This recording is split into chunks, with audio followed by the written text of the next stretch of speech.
하나님 감사합니다. 이 땅에서의 삶으로 끝마치지 않게 하시고 영원한 하늘나라를 소망하며 살게 하시니 감사합니다. 이 땅에서 세상의 욕심과 세속적 가치에 따라 내 것을 채우고 부풀려 나가는 그런 인생에서 벗어나 하나님 나라 확장을 위해 어려운 이웃을 돌아보고 구제하고 나누며 구원받지 못한 이웃을 위해 복음을 증거하며 전할 수 있는 마음을 주신 것도 감사합니다. 이것이 사람의 마음과 행동만으로 될 수 없는 것이기에 주님 주신 마음이기에 감사합니다. 방금 부른 찬송의 가사처럼 우리가 나그네로 왔다 가는 삶인데 이 땅에서 영원히 살 것처럼 욕심과 탐욕으로 우리를 만족시키려 할 때도 있음을 고백합니다. 화목의 직분을 주시고 어디를 가든 누구를 만나든 나를 통해 나타내실 하나님을 생각하며 내 말과 행동을 통해 하나님을 증거하는 내 모습 되도록 화목케 하라는 이 말씀에 순종하는 우리들 되게 하옵소서.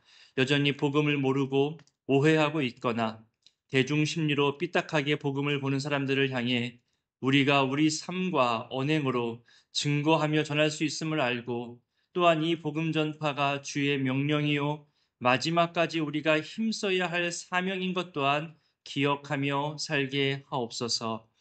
하나님, 어제 늘 푸른 대학에 주변 어르신들이 더 많이 나오셨다는 말씀을 듣고 참 감사합니다. 한 사람이 마음을 정하고 그 발걸음을 향하기까지 보이지 않는 기도와 노력과 연락과 찾아감이 있었음을 알기에 늘푸른 대학 모든 임원들과 수고하는 분들의 헌신이 참 귀하고 감사합니다. 구원받는 자가 더욱더 많아지게 하시고 평안하여 든든히 세워져가는 거룩한 우리 교회 되게 하여 주옵소서. 입주하는 아파트를 매일매일 찾아가며 아침으로 오후로 그렇게 전도하는 전도대의 수고와 땀방울도 보게 됩니다.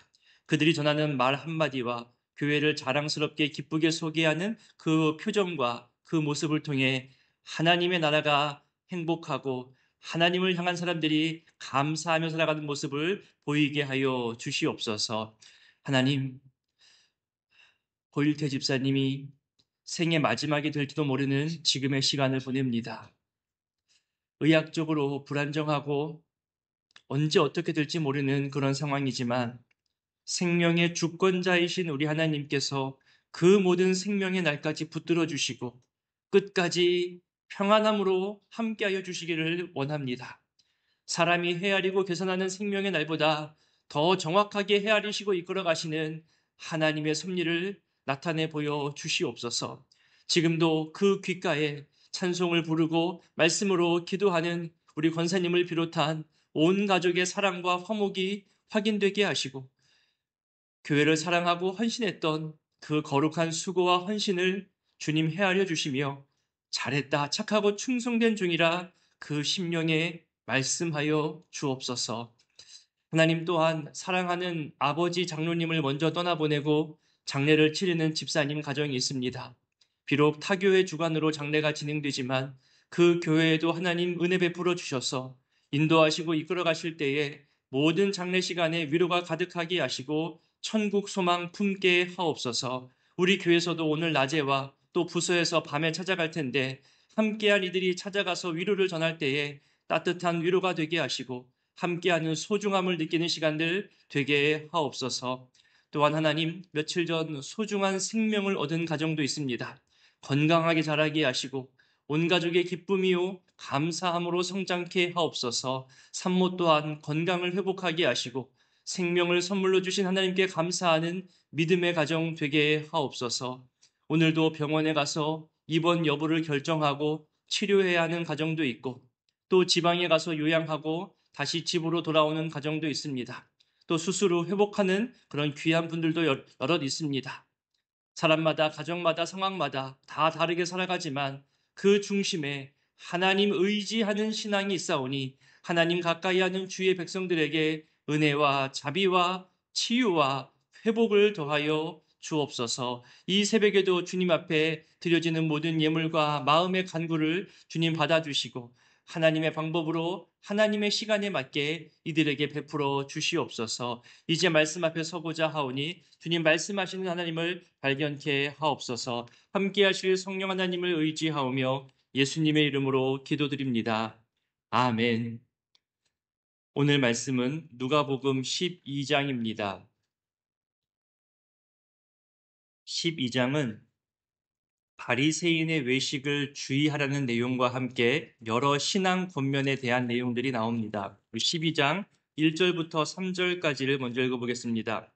그동안 무리 수만 명이 모여 서로 밟힐 만큼 되었더니 예수께서 먼저 제자들에게 말씀하여 이르시되 바리새인들의 누룩 곧 외식을 주의하라. 감추인 것이 드러나지 않을 것이 없고 숨긴 것이 알려지지 않을 것이 없나니 이러므로 너희가 어두운 데서 말한 모든 것이 광명한 데서 들리고 너희가 골방에서 귀에 대고 말한 것이 지붕 위에서 전파되리라. 1절에 그동안에라고 한 것은 어제 본문에 나오는 바리새인의 집에서 식사하면서 바리새인들과 율법사들을 향해서 화 있을진저 너희 바리새인들이여, 화 있을진저 너희 율법 교사들이여 그러면서 책망을 크게 하셨잖아요. 반대로 또 어제 본문 끝에 서기관과 바리새인들이 거세게 예수님을 향해 달려들었고 따지고 또 책잡고자 하는 그간의 과정들을 다 포함해서 그동안에라고 말하고 있는 겁니다. 그런 상황 가운데 수만 명의 무리가 모였다고 하죠. 실제로 만 단위의 숫자가 아니라 대단히 많은 사람이 모였다고 좀 과장되어 표현한 겁니다. 한창 유명세를 떨치고 있는 예수님의 가르침에 대해서 가까이 듣기 위해 몰려든 사람들도 있었을 것이고 또 바리새인들과 율법사들에 대한 예수님의 비판과 책망으로 인하여서 향후 어떻게 싸우게 되는 것인가, 어떻게 해결될 것인가 사람들의 호기심을 자극하여서 그것을 보기 위해 몰려든 사람들도 꽤 많이 있었을 겁니다. 그런 복잡함과 다양함이 있는 이 상황 속에서 예수님은 이제 몇 차례 제자들과 무리들을 구분하여서 말씀하십니다. 먼저 제자들에게 말씀하시죠. 바리새인들의 누룩 곧 외식을 주의하라 말씀합니다. 누룩은 부풀게 하는 거잖아요. 적은 양으로도 사람들을 급속하게 타락시킬 수 있는 바리새인들의 어떤 형식주의, 율법주의적 가르침을 빗대어서 말씀하고 있습니다. 그렇다면 왜 예수님께서는 제자들과 무리들을 구분하여서 말씀을 하셔야 될까요? 여기에 모인 수많은 무리들이 전부 다 예수님을 반대한다고 말할 수는 없겠지만 그래도 대부분의 사람들이 바리새인들과 서기관들 편에 서서 예수님을 대적했을 것이라 보고 있습니다. 이것은 예수님과 제자들에게는 큰 부담인 것이고 때로는 위협까지도 느껴질 만한 상황인 거죠.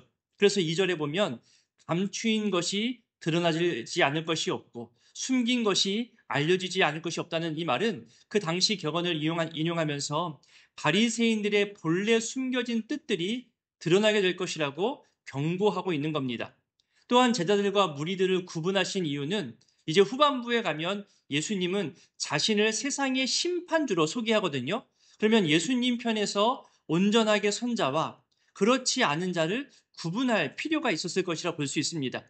여기서 제자들은 12제자만 말하는 것이 아니라 조금 더 넓게 70명의 제자 파송을 비롯해서 더 많이 예수님을 따르는 순종하는 그런 사람들까지 포함한 것으로 보입니다. 자, 앞서 설명드린 대로 누룩은 부풀게 하고 커지게 하는 속성이 있습니다. 하지만 동시에 이 열을 가하기 전까지는 드러나지 않죠. 열을 가하면 이 누룩 때문에 더욱더 부풀려지게 된다는 거잖아요. 그러니까 겉으로는 있는지 없는지 숨어 있어 보이는 거지만 결국에는 다 드러나게 된다는 것을 강조하는 겁니다. 자기들을 위장하고 드러나지 않도록 숨기고 감추고 있지만 다 드러나고 알려진다는 거죠. 이것을 외식이라고 했습니다. 이 외식을 하나님이 다 알게 하시고 드러내신다고 하는 거죠. 여러분, 이 외식에 대해서, 이 숨김에 대해서 고민을 좀 해보신 적 있으신가요? 저는 지금보다 더 열정과 열심히 앞서 있을 때에 주변에 외식하는 사람들을 보면서 정말로 참 많은 고민을 했던 때가 있었습니다. 먼저는 나도 다른 이들에게 저런 모습으로 보여지는 것은 없을까? 나 스스로도 모르게 남들을 속이거나 감추거나 그렇게 보여지는 오해의 모습은 없을까? 참 많이 살펴보기도 했습니다.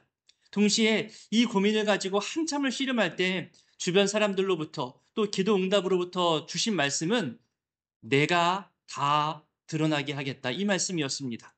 그래서 또 고민이 되었죠. 지금 내가 가지고 있는 증거만으로도, 지금 내가 확보한 이 경험만으로도 충분히 다 드러낼 수 있는데 왜 하나님이 드러내실 때까지 기다려야 할까요? 그때까지 당하고 겪어야 할 또 다른 아픔과 괴로움, 나뿐만이 아니라 주변 사람들까지 힘들어지는데 너무 속상하고 억울해서 저는 지금 드러내고 싶어요. 그렇게 또 기도하며 고민했던 시간이 있었습니다. 정말 깊이 고민하고 답을 찾기까지 수개월을 매달렸던 기억이 있는데요. 그때 주셨던 말씀의 응답은 제가 몇 차례 여러분들에게도 소개하고 알려드렸지만 알곡과 가라지 비유였습니다. 그리고 11시 일꾼 비유 이야기였습니다.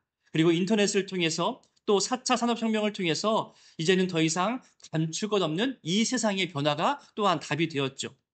조금만 알아보면 이제는 다 알려지고 드러나는 시대잖아요.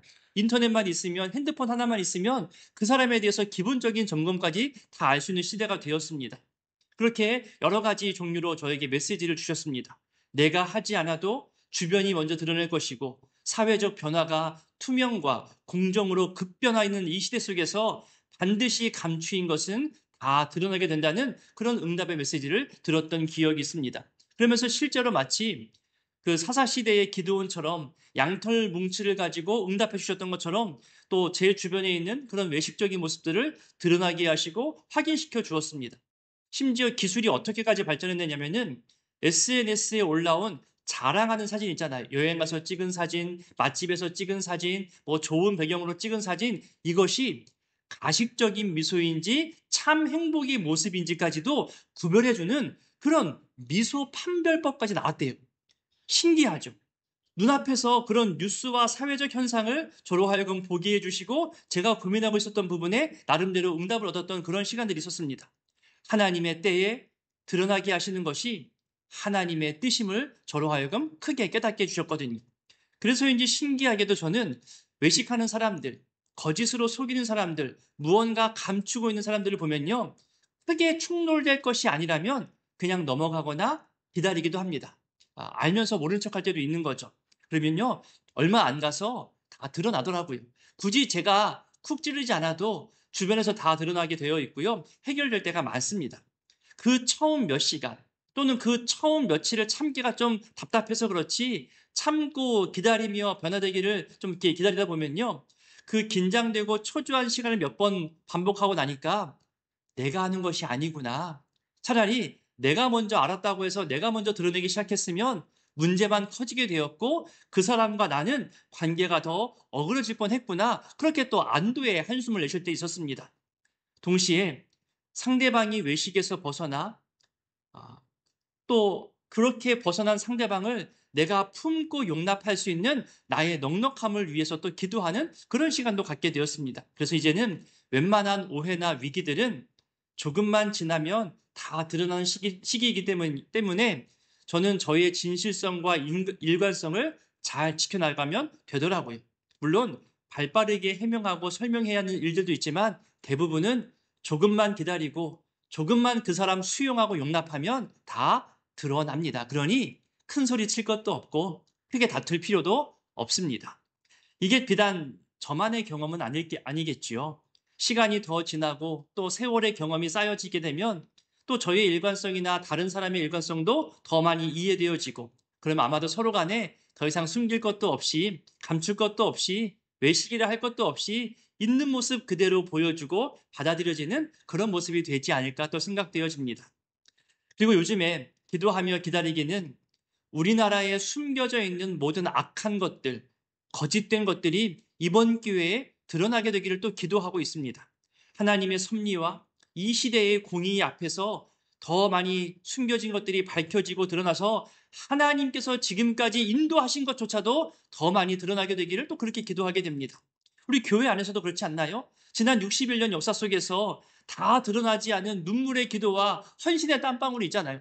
한 사람 한 사람 얼마나 많이 충성하셨어요. 그렇게 하나님이 찾게 하시고 역사를 또 정리하면서 드러나게 하셔서 교회를 더욱 귀히 여기는 마음, 교회를 더욱 사랑하는 마음을 또 우리에게 주시지 않을까 기대하게 됩니다. 그렇게 감사하는 마음과 역사와 전통을 알고 섬기면 더 자랑스럽고 더 감사함이 생기지 않을까 기대됩니다. 그러니 우리는 더욱더 진실되고 우리의 신앙이 성숙하기를, 우리의 삶의 실력을 키워나가는 것이 훨씬 더 유익입니다. 여러분 보세요. 3절이 말하잖아요. 어둠과 빛을 대조하고 비교합니다. 또 은밀한 골방과 공공장소를 말하면서 하나님이 다 드러나게 하시고 또 필요하면 심판하고 징계하면서까지 다 알려지게 하신다 말씀하시죠. 거짓으로 말하지 말고 은밀한 곳에서 작당하지 말고 마치 내가 하는 말과 내가 하는 모든 행동이 모두 앞에서 다시 재생되어질 것처럼, 그렇게 보여질 것처럼 그렇게 말하고 행동하라고 지금 교훈하고 있습니다. 다음으로 우리 4절과 5절도 읽어볼까요?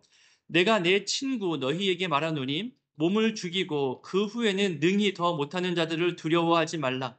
마땅히 두려워할 자를 내가 너희에게 보이리니 곧 죽인 후에 또한 지옥에 던져넣는 권세 있는 그를 두려워하라. 내가 참으로 너희에게 이르노니 그를 두려워하라. 몸만 죽일 뿐 영혼을 지옥에 던져넣지 못하는 자들을 두려워하지 말라 하는 거죠. 사람 무서워하지 말라는 거예요. 영원한 형벌의 장소로 보낼 수 있는 권세를 가진 자, 바로 하나님을 더욱더 두려워하라고 교훈하십니다. 참 주권자가 누구인지를 올바르게 알라는 거죠. 그러면서 하시는 말씀이 돌봄의 말씀이 나옵니다. 저는 이 표현 속에서 담겨진 의미가 너무 좋습니다. 한번 볼까요? 6절과 7절을 읽어봅니다. 참새 5마리가 두 아사리온에 팔리는 것이 아니냐. 그러나 하나님 앞에는 그 하나도 잊어버리시는 바 되지 아니하는도다. 너희에게는 심지어 머리털까지도 다 세신 바 되었나니 두려워하지 말라. 너희는 많은 참새보다 더 귀하니라. 자, 여러분 여기서 당시 가장 작은 새 또는 가장 작은 양식이라고 여기는 참새까지도 돌보시고 잊어버리지 않고 헤아리신다는 것은 참 귀한 위로와 은혜가 되죠. 근데 여기서 말하는 누가의 섬세함이 더 발견되어집니다. 뭐냐면요. 같은 내용을 기록하는 마태복음 10장을 보면요. 여러분 한번 들어보시기 바랍니다. 찾지 않으셔도 됩니다. 마태복음 10장 29절에 보면 이런 표현이 있어요.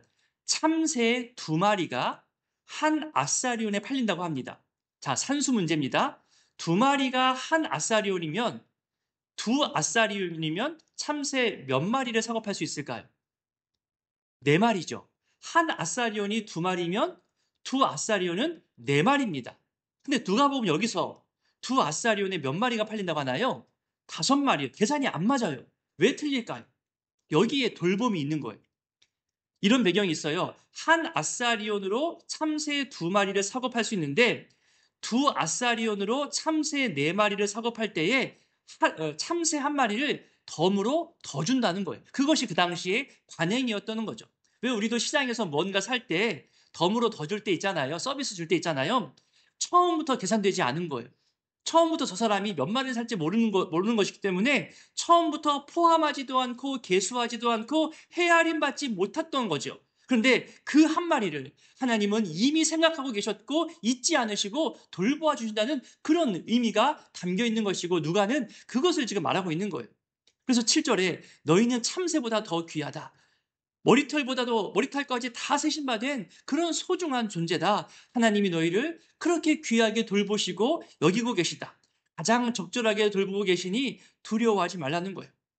예, 맞습니다. 하나님은 우리의 모든 사정을 다 아시고 헤아리고 계십니다. 남들은 아무것도 아닌 존재라 말할지 모르겠지만 그저 덤으로 주는 존재라 그렇게 평가할지 모르겠지만 하나님은 다 계획하시고 헤아리신 바 되었다는 거죠. 8절과 9절에서처럼 나를 잘 아시고 지극히 작은 것까지 하나라도 헤아리시는 그 하나님을 내가 인정하고 시인하고 신뢰해야 함을 말씀하고 있습니다.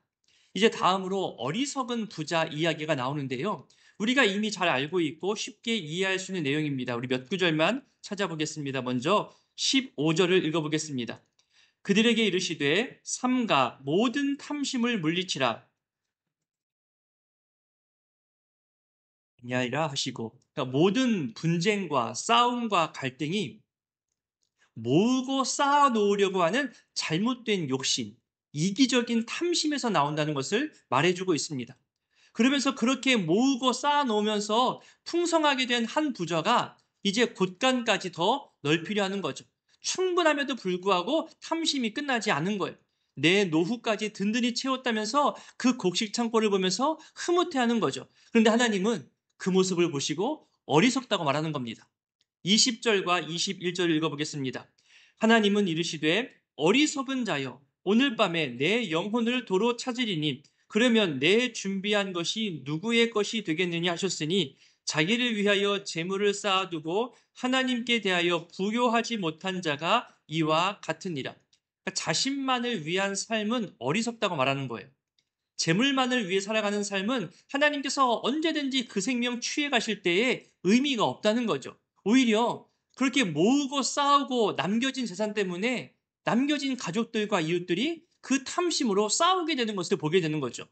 그러니 재물을 평소에 선용하는 것, 구제하고 나누어 주는 것, 또 창조하시고 다스리시는 하나님의 섭리 속에서 가난한 이웃을 위해서 사용되어지고 하늘의 재물로 쌓는 방법을 찾는 것이 그것이 더욱더 지혜 있고 올바르다고 말씀하고 있는 겁니다.